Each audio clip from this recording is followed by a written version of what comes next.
Okay, we'll go ahead and call the meeting to order. Thank you all for coming to our city council meeting tonight. We will start the meeting by having an invocation by Councilor Jones and led in the Pledge of Allegiance by Councilor Bott.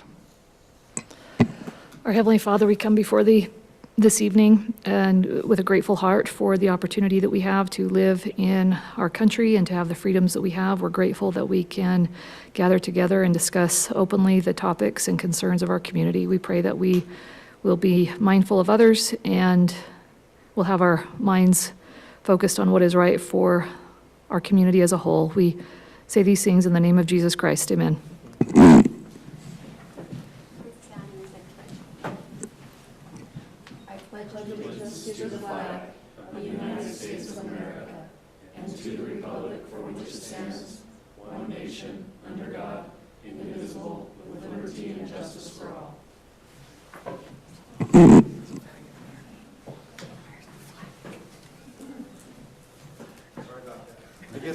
I guess we pledged to the Utah flag today. We were pretending. Oh, yeah, we were. Is it getting clean? Is that what's happening? That was awkward. Did anybody notice that when we started? Yes. Yeah, I Yes. guess All I did. didn't know what to do. That was fun. It works on the recording. You don't watch the, It was the city park flag that's That's up over right. there. Somewhere there's a flag. Yes. Okay, thank you. Next, we'll have the public forum. So please, when you come up to the mic, you're welcome to talk to the council about whatever you want. Just make sure when you get to the mic that you state your name for the record so that it gets recorded. First signed up is Jim Jurgens.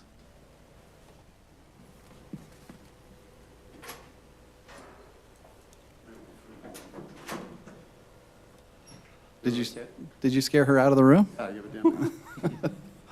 Camille is the only, she is here more than I am in this building, I think. Thank you for letting me come. Jim, can you move that mic? Nope.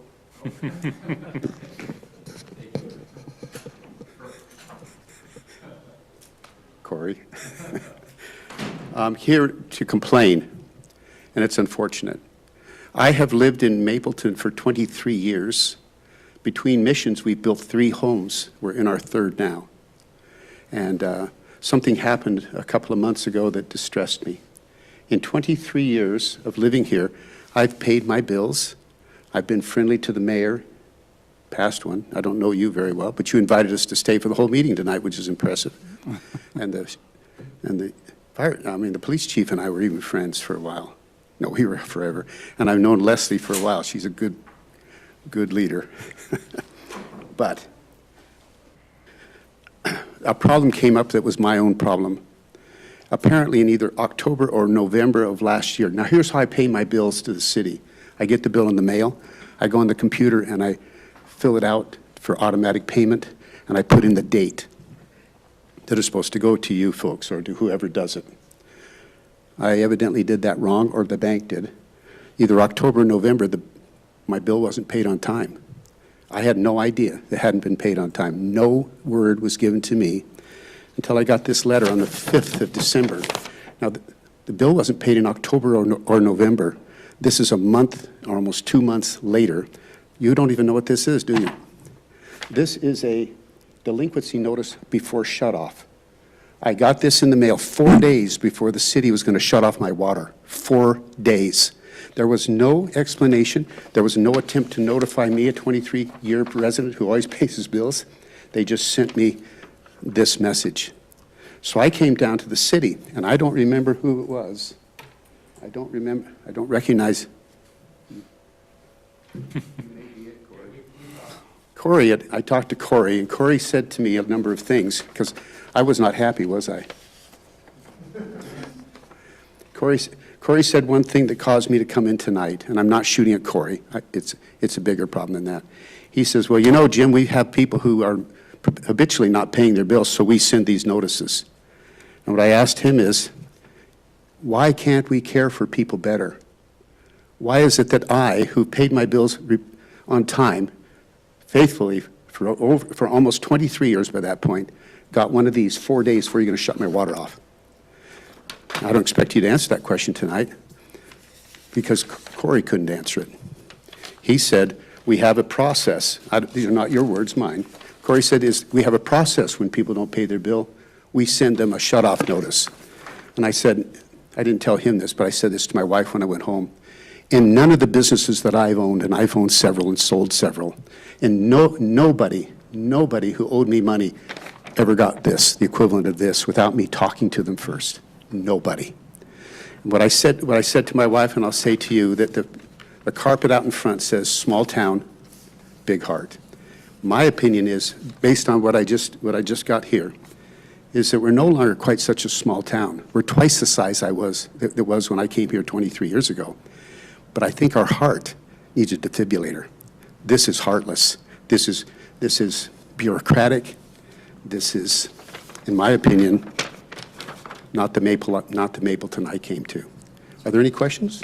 I just want to comment, Jim, there was one of a neighbor that you and I both know called me, it was probably around that same time, and shared her same level of frustration. She had the exact same experience. And in all honesty, I kind of responded to her like Corey did to you, thinking it might be a one-off scenario. He didn't. What he said is, we have a problem in the city with some people not paying their bills, Well- so we save these. Well, I've well, missed one time I know, because of a bank let me error. finish what I'm saying. Okay. Hearing this a second time, and I do agree, hearing this a second time makes me wonder, what did happen in October for people who I don't know, was there a system problem? I don't know what happens with that system. Did something happen as an anomaly on our end, number one? But I do hear what you're saying, Jim, and perhaps we could have some conversations internally that you and even our common neighbor that I'm referring to should have received a hey notice, a friendly, hey, we didn't get your payment, some Or kind or of call, anything. something. I do understand the frustration. It feels very heartless, and I understand how that feels. And hearing it from a second person, I wonder how many other people may have had that experience. Was the problem a glitch on the system? I don't know. But maybe that's something That's that, not what he said. He said this is the process. well, right, but to have you and this other individual happen in the same cadence, the same month, makes me wonder. So maybe that's something that we can take another look at. I don't know how many people are affected by that, but I would agree. I would feel pretty upset if I don't know if I would have come to city council meeting, but Jim, I love seeing you. Love seeing you. But maybe I understand that, having an email or some kind of a heads up. Yeah, If you don't pay it, you're going to get shut off in this much time, and then you get the shut-off notice if Yeah. it's not paid. I totally agree. I would love to see what the customer journey looks like for this, because it's totally not appropriate that it goes from a missed payment to you're going to get shut off. There should be if someone hasn't paid in 2 weeks, our system should automatically send them a reminder so that they can do it. Just quick email reminder, requires no effort from a human. It just automatically goes out in 2 weeks. If they haven't paid it, it's a reminder and a warning. If you haven't paid it in 2 more weeks, you'll get a shut-off notice in 4 days.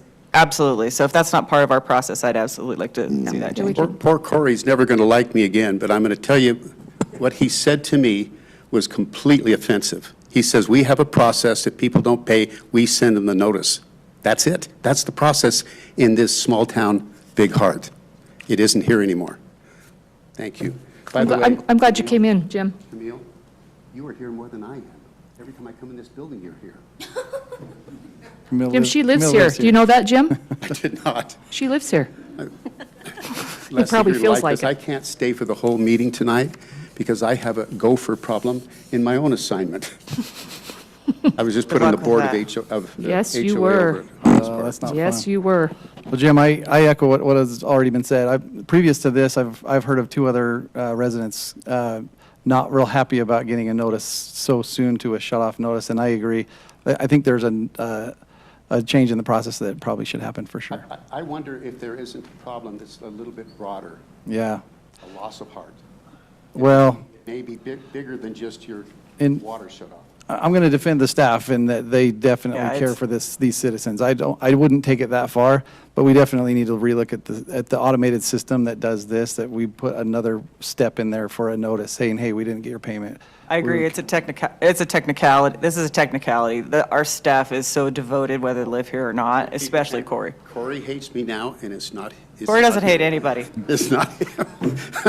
Jim, we'll take a closer look at that, but I think I do appreciate you coming in here. It's helped me to see that it wasn't just a one-off, but we need to take a look at that and see what the capability is, and Casey, my 3 minutes is over. Thank you, Jim. Please come back every meeting and stay the whole time, whenever you can. You're always invited.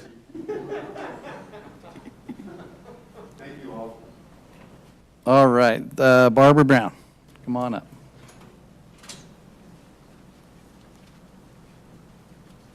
So my name is Barbara Brown, and I live here in Mapleton. I am the community advocate for the city of Mapleton for the Ruth Theater. And I had the opportunity to come a year ago with Jersey Boy vouchers. And this time, I'm coming from the Ruth with initiative that they're doing where they're highlighting each city in the valley for a week during the year of 2026. And what that looks like is they'll have a monitor, well, there's monitors in the theater, for those of you that have been, you may have seen them, and they kind of show what's coming, but they will also have a welcome city of Mapleton, and they'll list the mayor's name, Mayor Garrett, on the monitor. And then I do have 6 vouchers that are each good for 2 tickets for the city council or city employees.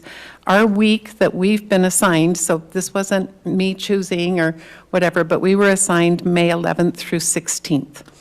So during that time, they've got Wizard of Oz and Once Upon an Island playing. And so there is something in each of the theaters, and the vouchers are good for either production. We also have an ad that can be included in some sort of, whether it's the city letter or whatever, that offers a $5 off coupon to residents for that week per ticket, up to 6 tickets per order, so that residents can go if they would like to that week for a discounted price. And then additionally, if you would like, we can do a front of the house tour if several of you come on the same night, or several city members, or even if it's just one couple. We can do a front of the house tour if that's of interest. And I think that's pretty much everything. Do you have any questions? That's wonderful, thank you. If you haven't been, it's just a fantastic Yeah. facility. Go there for meetings, too. Yes, yes, they have a conference room, they have a VIP lounge, and then they have a ballroom, and that would all be part of the tour.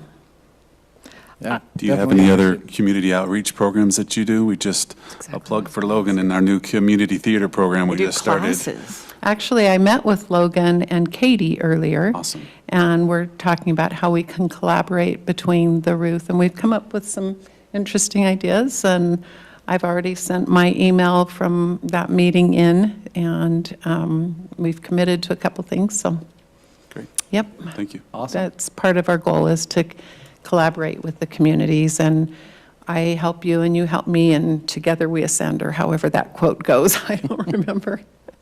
So. Wonderful. I've got the vouchers that I can give to Camille, and then they have asked me to, if some of you are going on the same night and want a tour, please, I need to know, because I can't be there to do it, right, if I don't know. Yeah. And so if you could let Camille know what night, or whoever's using the vouchers, what night you're attending, and if you would like to do the tour. For sure. So Okay. Camille can get a hold of you. I'm definitely interested in coming one of those nights. I All just checked my right. calendar, and I'm back from vacation, so it'll be good. Yeah, okay. Well, thank you. Thank Oh, you. thank you. Appreciate it.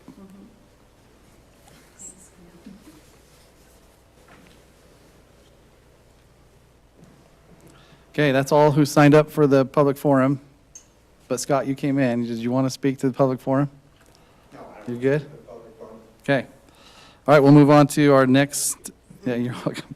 Our next agenda item, which is consent agenda. These are items that are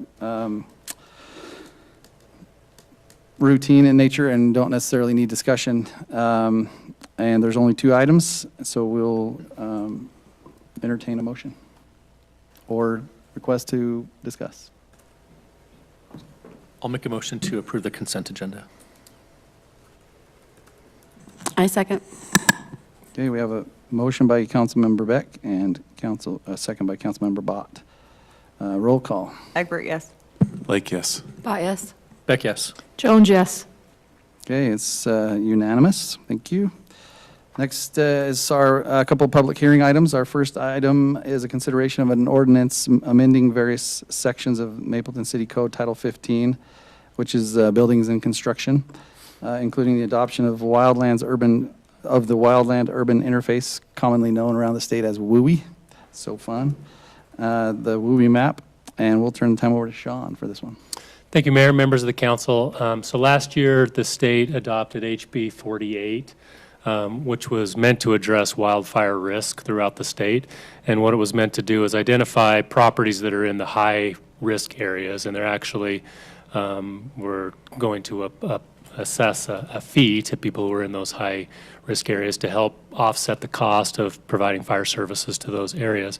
And so as part of that, they created a fire hazard map, and then cities are supposed to use that map to adopt their own WUI map to say, in Mapleton City, these are the high fire hazard areas. And if you build within that area, you have to follow the WUI building code, which includes some more stringent building standards. And so what we're proposing is to adopt the map and adopt the code. And while we were doing that, as you know, we're working on other sections of the city code. We just did another thorough cleanup of Title 15 and removed all the redundant language that really is not necessary. Basically, we just need to adopt the same codes that the state adopts and then adopt this map. So pretty simple as far, no real policy proposal changes in this section 15. This is the state map.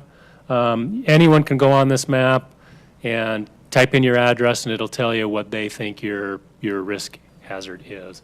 The lighter the color, the lower the risk. So as you can see in Mapleton here, as you get closer to the foothills is where the fire hazard risk begins to increase. And so the city's proposed WUI map is the area in red, which is basically our critical environmental zone. So right now, we're not anticipating construction happening in these areas. If there is, it may be some city facilities as part of our trails plan.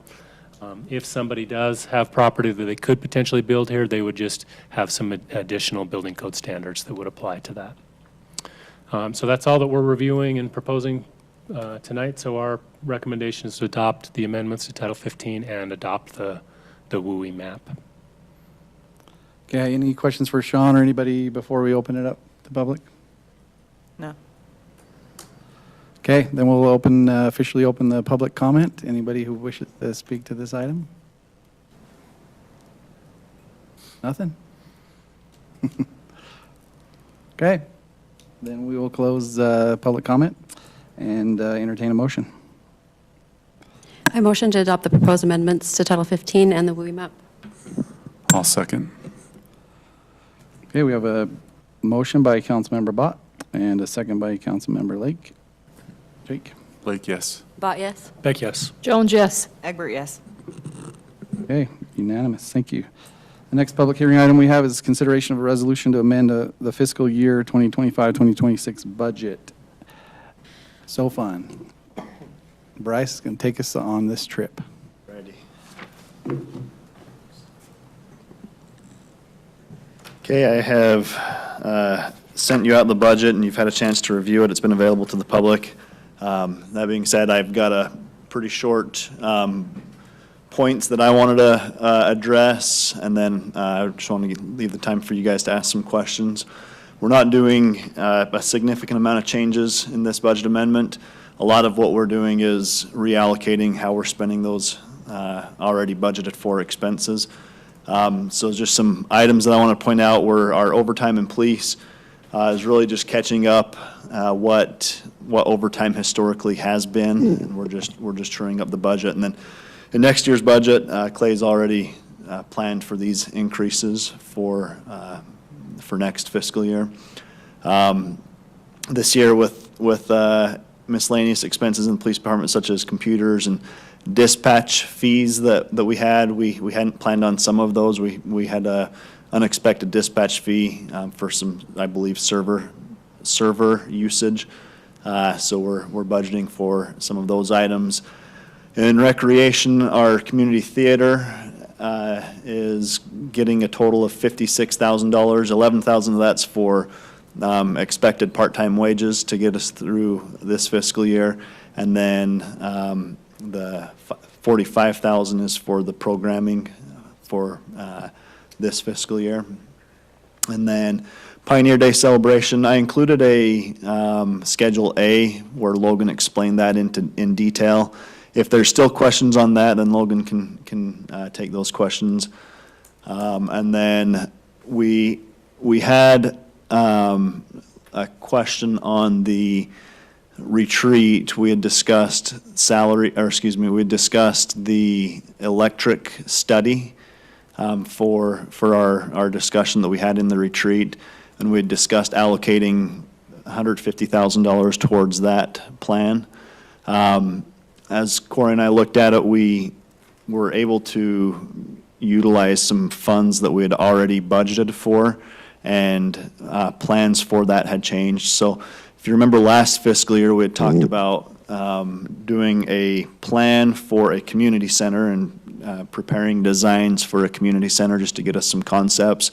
With our retreat, we changed gears on that, and we'll no longer be seeking designs for a separate community center, but we had already budgeted some funds for that. We'll use those funds for the studies that are needed with the electric process there. Just a note on that, just keep in mind, so obviously it gets if you approve it tonight, it's on the books, but we'll still continue to come before you before we make any decisions, as I work with Leslie and Jake on that project and the mayor, so. And there is no amendment happening there. There's no change happening there. It's already it's already in professional services to be spent for professional services. We're just changing gears on what type of professional service and what direction we're using those funds for. But and then a couple of you had some questions I tried to respond to. So if I haven't answered them, go ahead and we can discuss those now.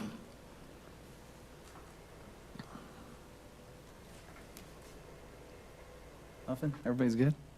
I had Just a, answered mine. yeah, I had a question about the community theater, and maybe I missed this, is with the 56,000, are we anticipating a revenue impact to that? Where's I know it's pretty hard to speculate at this point, but I'm wondering what the bottom line will be. Yeah, so two things. Obviously, there's upfront cost this year for starting it. In the future, we're hopeful that we can use some RAP tax funding to apply for it. And so in the future, we really are anticipating it's just part-time staff costs to run the community theater. And then we anticipate RAP tax to be able to cover the operating cost of it. And then secondary, yes, there is revenue. We're projecting at like a 50%, which is, I'm hopeful that we'll be more than 50%. That's around like 38 to 50,000, depending on who's buying tickets, whether it's adults, kids, families, that kind of stuff. Sponsorship funding? And then sponsorships. Yep, they're working on a gala right now where businesses, families can come in and sponsor a table, do silent auctions, do raffles, and then the proceeds from that would then come to the community theater. Timing's a little wonky because of when the play is, so it's going to. Yes, it's going to. For two fiscal. And you'll actually notice in the budget, there was a reflection of revenue in the revenue section as well. Okay. To cover that. I can get you the exact number. I don't remember off the top of my head. That's why I'm a little bit spitballing on it. Act like But in September, so that's okay. yeah. Yeah. But it was reflected Thank in you. there. So.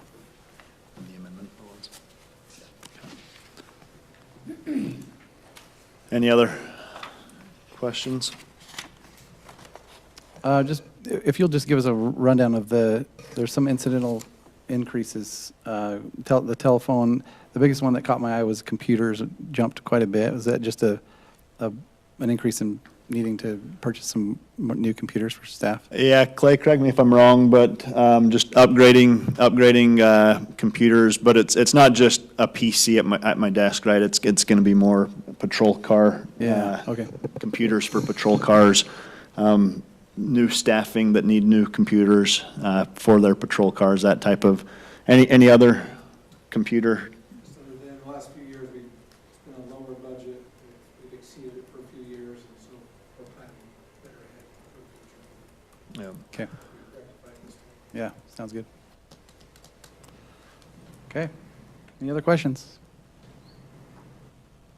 I guess one question, with borrowing or taking the funds from the professional services for the power study, we're still going to need some professional services, correct me if I'm wrong, to study the facility needs of different processes of remodeling and different, is there Yeah. leftover money to be able to pay for that to help? So those that's a good question. We in the capital projects fund, so in our capital projects area, we are allocating, let me tell you right here.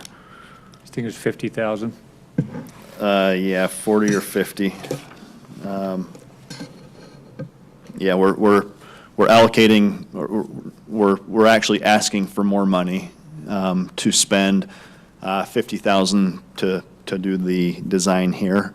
And then you'll see in next year's budget, we're asking for $1 million to move forward with the construction of that design. So this year, our hope is that we can get the design done here and then have it ready to go so that next fiscal year we can start moving on construction. And it's not just this building, but we've got just our whole conversation of where does the library, the seniors. Public safety. Public safety. The 50,000 is you're hopeful that architectural design could be in all of those buildings?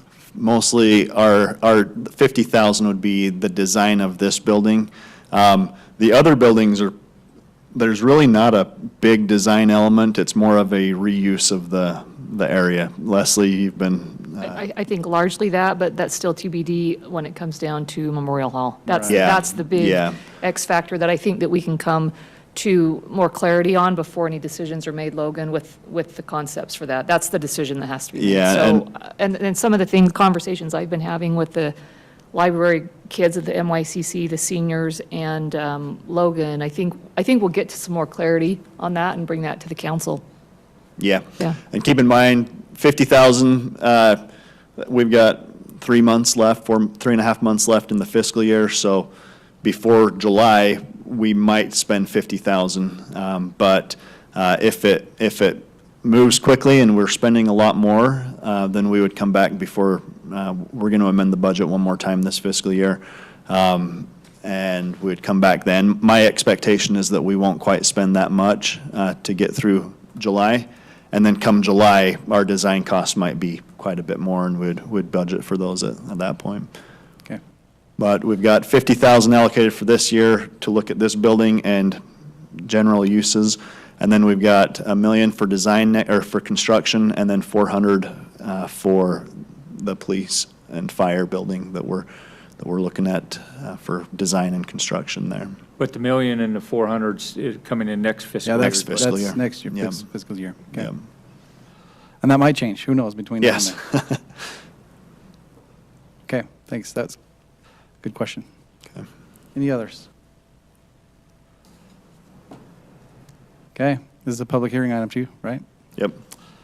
Okay, we'll open it up to the public. Anybody wants to speak or ask questions about the budget amendment?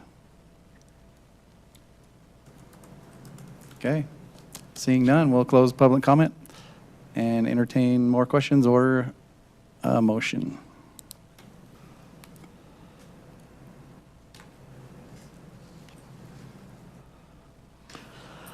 I make a motion to approve the resolution to amend the fiscal year 25-26 budget.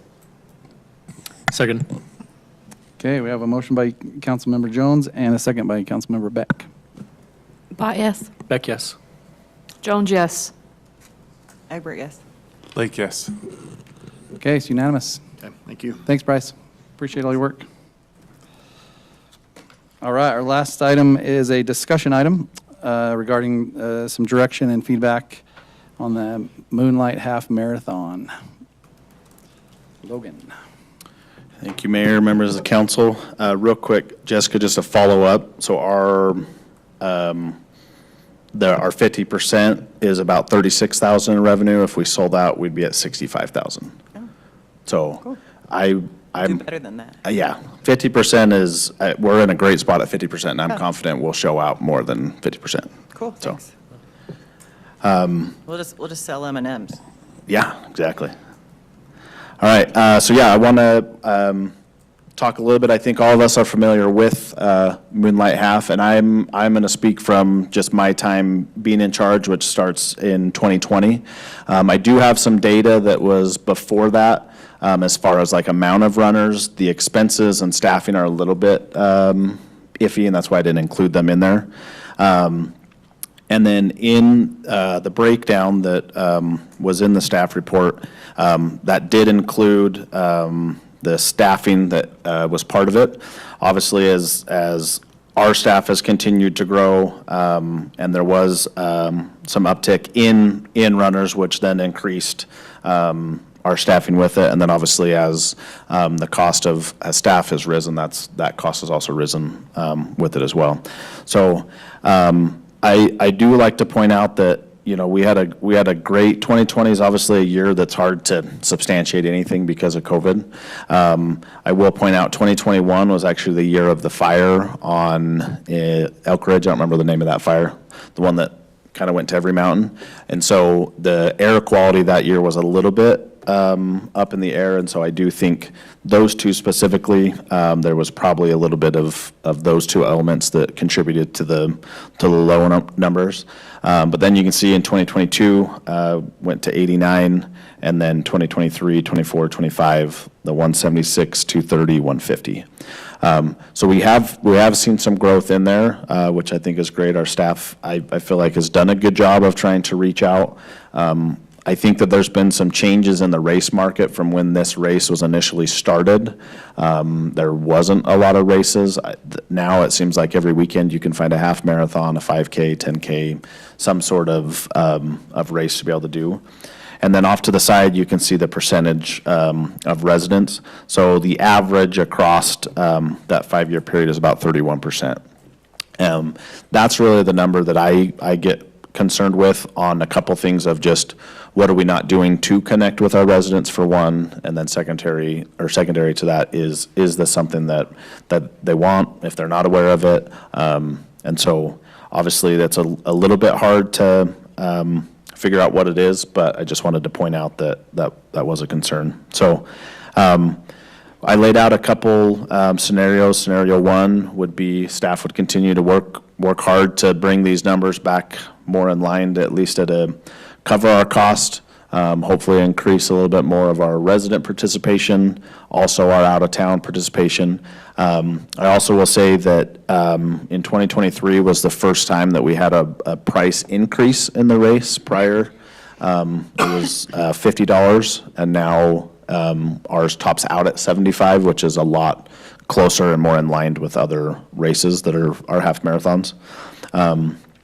The second scenario is a modified version of it. Obviously, it's called Moonlight Half. The moon still comes out at 9, 10, 8. I'm unsure of where the midnight side of it came from it. And so I do think that does maybe cause some people a little bit of like, that's late. It does get dark, especially starting up in the canyon. We do our best to light it up as best as we can, but there's only so much we can do with the limited resources and not a lot of power and, you know, different things of that nature. So we could look at moving the race up in time, still finishing, you know, on a full moon day, just not at midnight. And, you know, we could start them a little bit earlier. Yes, they'd run maybe a little bit in the daytime, still be able to finish at night. We could look at condensing it down to a 5K, 10K. One of the other trickiness, we're actually dealing with 3 jurisdictions. We've got Springville City, Utah County and us, that we're coordinating all of those efforts between public safety, the special event permits for each of those, and then, who owns the trail, who owns the road. So there is some nuances to that. I feel like we've built good relationships with each of those entities, so that's not necessarily that they're hard to work with. It's just, again, a 13-mile stretch between a couple different cities and county make that a little bit difficult. There's also a couple cities that have recently started outsourcing their races to entities that run them. I don't know the financial ramifications for those. I'm sure that there's a split model that we could go to. It could just be here you go, we provide the space, provide the trail. There's always going to be an element with public safety that I don't feel like we should be subsidizing for a private event if that goes what it is. I think they should be paying for our public safety services. But that is another thing as I research, that there are some cities that have done that in the past. And then the last scenario was discontinuing this race. We could use some of these funds and reallocate them to refine other events that we do, and or just not spend them. So with that, I'm open to any suggestions, feedback, comments, and then would like some direction on where you as the council are leaning and thinking. Thanks, Logan. Questions, comments? Logan, you and I have talked about this for 6 years. Yes, we have. Yes, we have. So I'll say this publicly. Logan knows how I feel about this. Based on the percentage of, and thank you for collecting this information over the years. It's very helpful. Based on the percentage of Mapleton residents that are who participate in this, and the subsidy that's required by the city to contribute, and I know you've worked feverishly for 6 years to narrow that deficit. I'm absolutely in support of discontinuing the race and reallocating those funds to some of the other great things that you're doing that do serve a higher proportion of our residents directly. I also felt that same way, and I probably would have felt differently 3 years ago, but you just have such an amazing staff that's putting on amazing events, and, the events are so good. I'm okay to weed this one out. Yeah, and I will say too, with sponsors, that one's always a tricky one too, especially, Pioneer Days, it takes a lot of our capital to get and our sponsors, and that's really where we're trying to get a lot. And so, you will see in those numbers, we definitely have done a better job of getting more businesses involved in things. But it's also a harder sell for them when it's a Mapleton event, but they're asking who's there, and it's like, well, they're kind of all over, and depending on, so that has been a little bit tricky too with the sponsors. Not saying it's not doable. Obviously, you can see in the data that we have increased, which is good, but it definitely takes a little bit more time and convincing. Logan, I've had the privilege of volunteering for this event the last couple of years with my wife, and we have a lot of fun. We sit up the canyon in probably one of the coolest areas. The kids call it Makeout Point, although there's no making out between my wife and I there. We're there having fun with lights and music, and we have a good time. So, and I see the hard work your staff puts on. I know everything that goes on, and then being up till midnight at the park. It's a lot of fun with your group. Curious, as you brought up, of changing the event to a 5K or 10K, or even outsourcing it. Your opinion, is that even worth investigating for this year? Or I'm also supportive of Leslie and Casey, just let's put our resources and funds towards a bigger and better event that you're already doing, or something else that's in your desire to do new. Yeah, no, it's a good question. We did do a 5K last year, and had, I think, 56 people run that one. Lieutenant Bringhurst can attest to the safety nightmare that was caused by doing that. We had a plan in place, and we had to pivot as soon as those runners came because of how unsafe it was. They were running down 1600 South, and so we ended up closing down 1600 South. So could we do it? Absolutely. We'd need to rework the route, and part of, one of the main reasons this event was started when the city took it over was to raise funds to build the Parkway Trail. It was meant to be the fundraiser. Obviously, we now all get to see we have such an awesome trail, so I think it accomplished it in that lens. But to run the race somewhere else outside of the trail, I feel like doesn't fit the identity of what it was started as. So we did look at that, did that last year. We're 6 square miles, and so your 10K is right at that threshold. Again, trying to keep majority, if we can keep people on the trail, that's where it's the safest. Once we get them down onto the streets, especially late at night, that's where it does cause a lot more safety concerns. So I would say, yeah, I mean, we would absolutely, whatever direction's given, I'm more than happy to put our best foot forward and report back on what that is. That's partially why I wanted to come early in the year so that we have adequate time to be able to market it, whatever it is.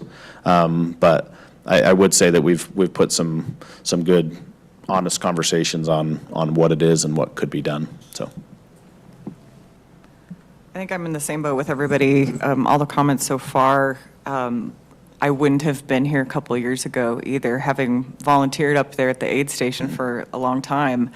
You see the magic that this event is. That said, they're not our residents, but it's magical because of the trail, precisely. The trail at night with the fun lights and everything, is great, but I don't think it has to be this particular event. I would much rather see energy go towards the Mapleton thing, which is really Pioneer Days.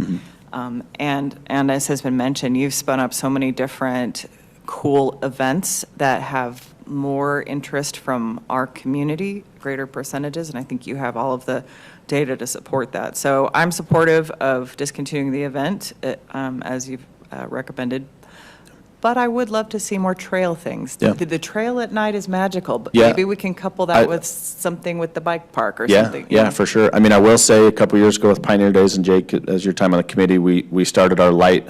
It's kind of had some iterations. I think we've landed on Light the Bike, Yes. is what it's called.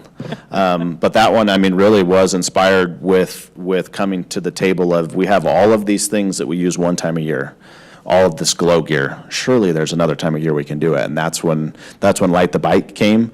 That event cost us maybe $200. Yeah. And we get, last year, probably $250, $300, and a lot of them were our people. And that same magic and feel was there. So that's kind of where I've lent, to your comment, I think that's a great space to be able to go up into that, and I feel like it's already organically kind of grown a little bit, which has been fun to see, so. Yeah. But. Any other questions? I'm kind of bummed because I really like this race, and there's a lot of residents that love it, even though it's showing in the numbers that they're not showing up to it. But it's been fun and magical. So I don't have a vote, but I'd like to somehow preserve it if I have a say in it. But completely open to the fact that the numbers are the numbers. So. Yeah.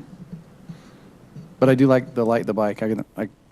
I've gone every year, and that thing's awesome. Yeah, it Getting bigger. really is fun. It's almost triples every single time, Yeah. every year. Yeah, no, it's been great, really well attended, and really does meet who we want to serve, which is our families and community, and they're showing out for it. There's more people, and the kids are there. Yeah. And I think you can do the same thing and get a bigger bang for your Yeah. buck and have a moonlight stroll with the community members or something that costs very little but gets our community and families out, not necessarily children on bikes with people walking, but Yeah. to another event that's Yeah.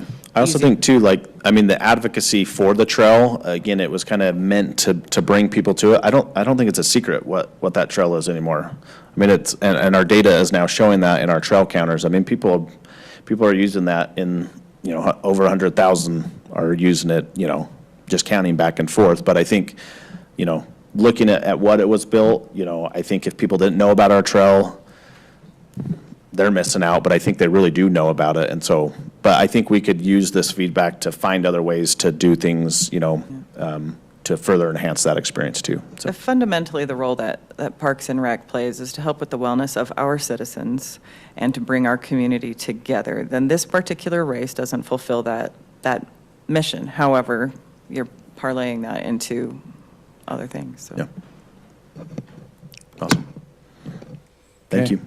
Yeah, so staff, based on this, staff's recommendation would be then to discontinue it, and then we could report back with what other ideas based off this feedback could come of it, and/or other ways that we could refine some of our events if needed. Obviously, I'm not one that just says we need to spend money, so we'll make sure and really sit down and go through a good ideation session of if there is something, what would that be, and then come back with further report on that. Rob wants your money. Rob does. I want Rob's money. Okay, thanks, Logan, appreciate it. All right, that's our last agenda item. So we'll move into administrative reports. Who wants to start? Sean, you got anything? Sure, just one item. Melanie brought this issue up that we talked about a few years ago regarding landscape rebates. So a few years ago, Central Utah Water District started offering rebates for the flip the strip, or if you replace turf in your yard. But in order for your residents to participate, the city had to adopt their model landscape ordinance. And some of the things that the landscape ordinance required was a limitation on the amount of grass in the front yard and in park strips and things like that. And at the time, the council was concerned about mandating those changes. The position was we want to encourage people to do drought-tolerant landscaping, but we didn't want to mandate it. And so we did not adopt the model ordinance. The change this year is the district is now offering half of the rebate to residents if their community does not adopt the ordinance. So they are doing something. The question is the council interested in relooking at that landscape ordinance and whether we want to adopt it to then potentially offer the full $3 per square foot rebate that residents could potentially get?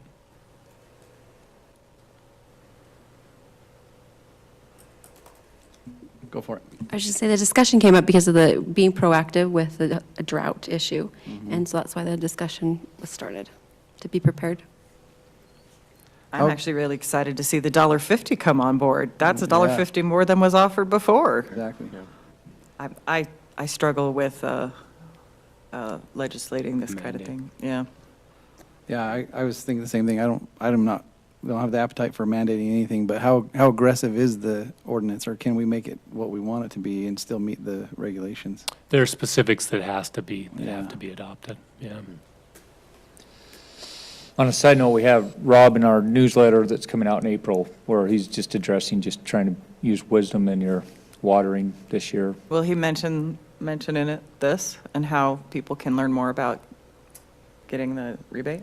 That'll have to be in a later one, when we had it all prepared. I guess we could, I think Destiny's already gone out with this, but it hadn't been, this was one of the last things. We could throw something out Put it in May, May. because people are going to start, I'm going to pull out my own. I could That's exciting. mention it in my mayor's message too, if you want.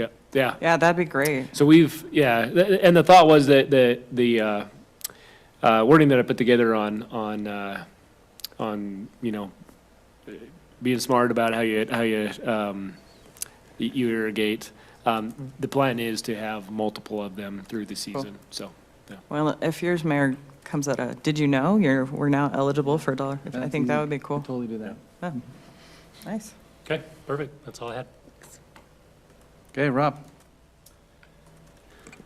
Well, we're closer than we're ever been to having a signal. They've started putting up the mast arms on across US 89 now, and apparently at least Rocky Mountain Power has done some of the connections that need to be done. So we're hoping, again, we can't. It's not our project at this point. We've done our project, but we're hoping that UDOT can get that finished up with Rocky Mountain Power and get that signal turned on within the next few weeks. And that's really the big one. We've talked about some of the other stuff that I've got going on, but yeah, that's the big one. That's what I'm excited for. Been working on it for the whole 3.5 years that I've been here, so. Okay. Jessica? Okay, I didn't know if you wanted to go staff first. I'm excited about that progress. I keep telling people it's surely Rocky Mountain Power is intentional with UDOT towards making sure we're all very comfortable knowing the light is coming in. They're giving us plenty of time to adjust to it, so it'll be nice to not. Legislative session, ended. Tomorrow night, Representative White will be here talking about, from his perspective, how that went, so just a reminder to come. And I think the phase we're in is looking at how the new laws are going to affect us in terms of procedural, but also ordinance. So it's a good thing we're pulling these back. There are implications to external ADUs, to land use is always a fun one. The secondary water one, we don't have to worry about, so that's good. So anyhow, that's really where we are legislatively, is figuring out how it impacts us, and I know Sean and Corey are all over it, so.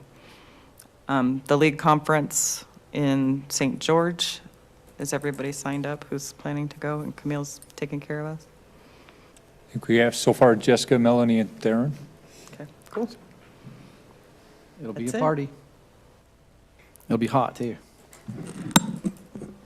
Power's ongoing. I have nothing to report on power, but I do want to highlight Logan and his staff. Was it last week, Logan, you were down at ERPA, Utah Recreational Parks Association?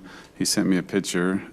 His staff won the Outstanding Special Event Award for the Veterans Drive that the city puts on. So good job for that event. I had the fortunate event or opportunity to participate in that. It's another great event that the city puts on, and Logan and his staff do a really good job highlighting our veterans.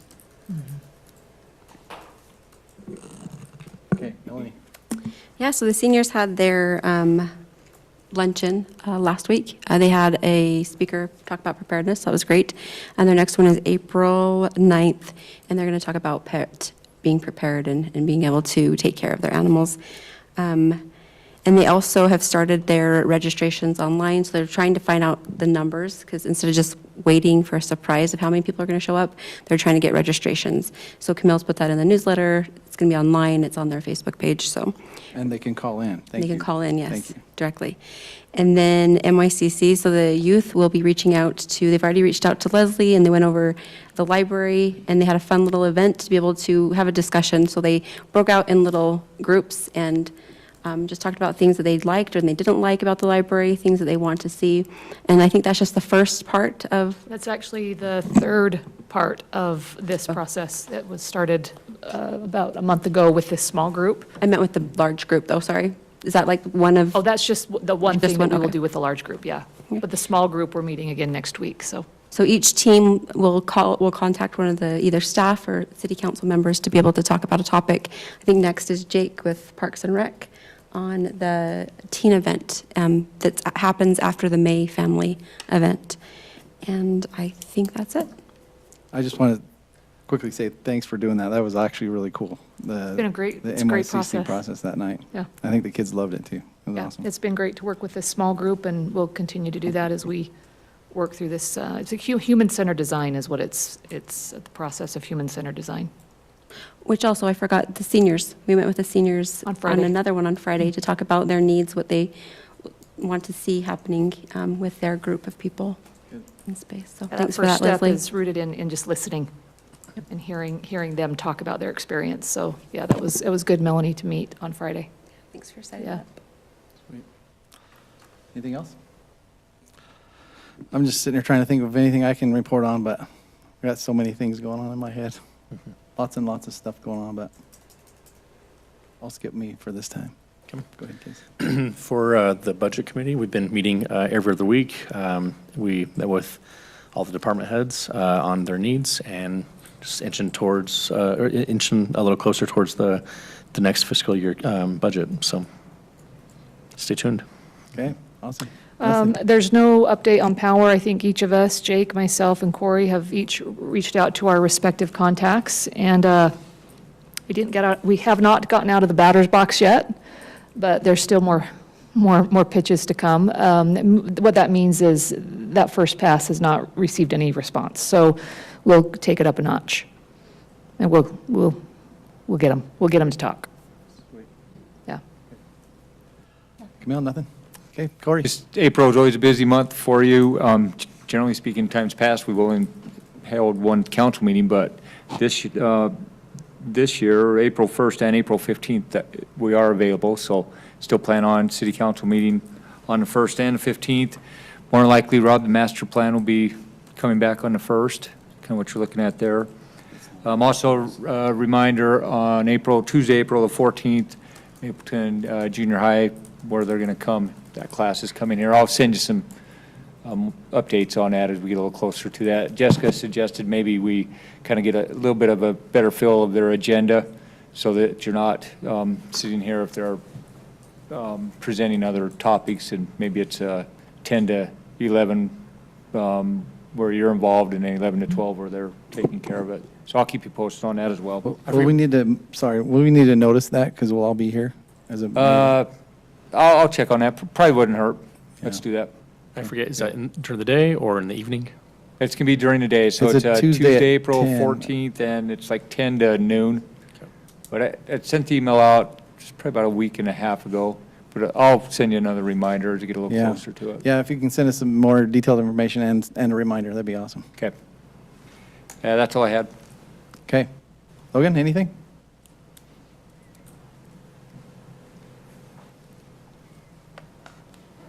Just another reminder, Splash of Color, excuse me, on March 28th over at IRALM. That'll be from 12 to 2. So hopefully we can see you all there. Bike park bids closed last Thursday. We had 11 contractors submit. One of them submitted after the deadline and via a different platform, so their bid was not submitted, so we had 10. We're still reviewing our final process. This bid was, the bike park element was a qualification based within the bid. We want to make sure that whoever's building the bike park element of the park is qualified and has experience in doing so. So Sunrise and myself and our team are going through and finalizing all of the qualifications on that. Our bids did come in lower than our engineer's estimate, which is awesome. I'm hopeful to have it ready for April 1st, back to use the council to award. But so far, everything's looking really good, and we're excited. So, and then Jake just mentioned the Veterans Drive. That was awesome. I wish that I could video Jacqueline when those types of things get announced. The energy would make the world better. So it's awesome. We have a great team. And it was fun. It was a great conference. We're grateful as staff that we get opportunities to go and learn and grow, and especially be able to rub shoulders with other professionals in Utah and honestly nationally to make sure that we're doing the best that we can to serve our community. So that's all I got. Thanks, Can you Logan. remind us, when's the approximate groundbreaking for that bike park? So middle of April is when we're hopeful. And actually, I'm glad you brought that up. I'm a little bit, with the construction that's going on up in Harmony Ridge Parkway and the surrounding, I'm a little bit hesitant to do like a public groundbreaking. I think we will still do something and invite mayor and council to come up and do it, and then maybe just live stream it. Rob, I don't know if you have a pave date yet on Harmony Ridge Parkway. I know they've been ahead of schedule because of the weather, but. I don't know off the top of my head, but we'll check with Russ. Okay. Yeah. I But yeah. like that idea, just to do it, small group and live stream it. That'd be good. Yeah, it's just, there's definitely lots going on up there with construction, so I want to be mindful of not putting somebody in harm's way. So I'll report back on a date for that. Okay, super. Thanks. Thanks, Logan.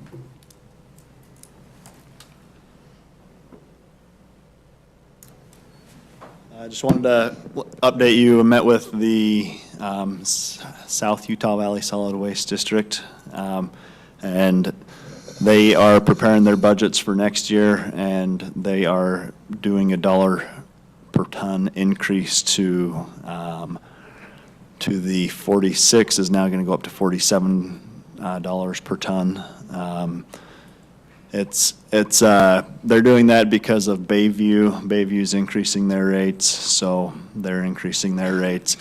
We've got a work session planned to come before you guys, and they've increased their rates over the last few years, and we've held ours steady. So we've got a work session coming up to discuss our rates and actions that we should take with our rates on our garbage cans. That's it. Thanks, Bryce. Always great news.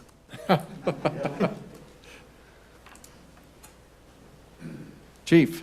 Yes, just two things real quick. Either in April or May, we're going to finalize the animal shelter budget and vote on it. So I'm our city's representative and vote. The budget looks similar to last year, especially in regards to Mapleton, so I don't have any concerns with it so far. But if you have anything specific that you want addressed with the animal shelter, let me know.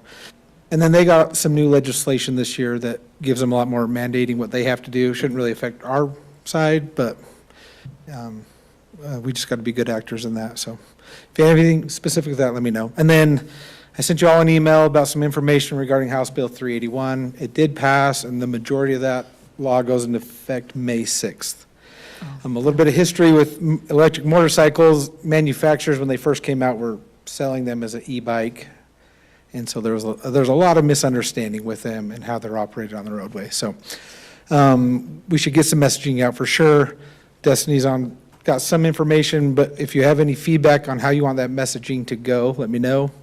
We can be fun with it or whatever we need, but the messages or the information's out there. And something to think about with that really is the hardest thing that's going to come about is an electric motorcycle now is defined as a high-powered motor vehicle.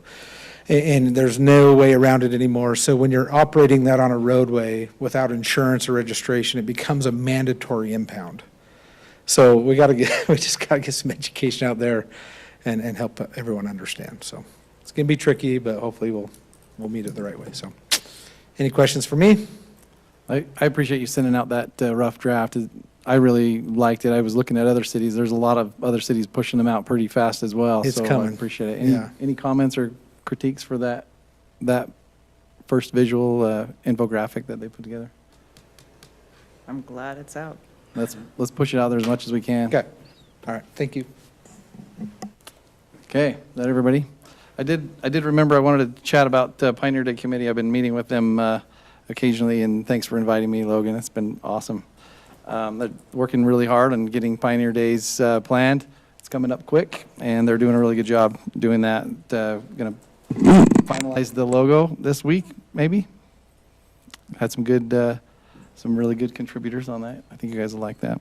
And then just a reminder on the community cleanup, that's the 25th of April, I think. That's Saturday.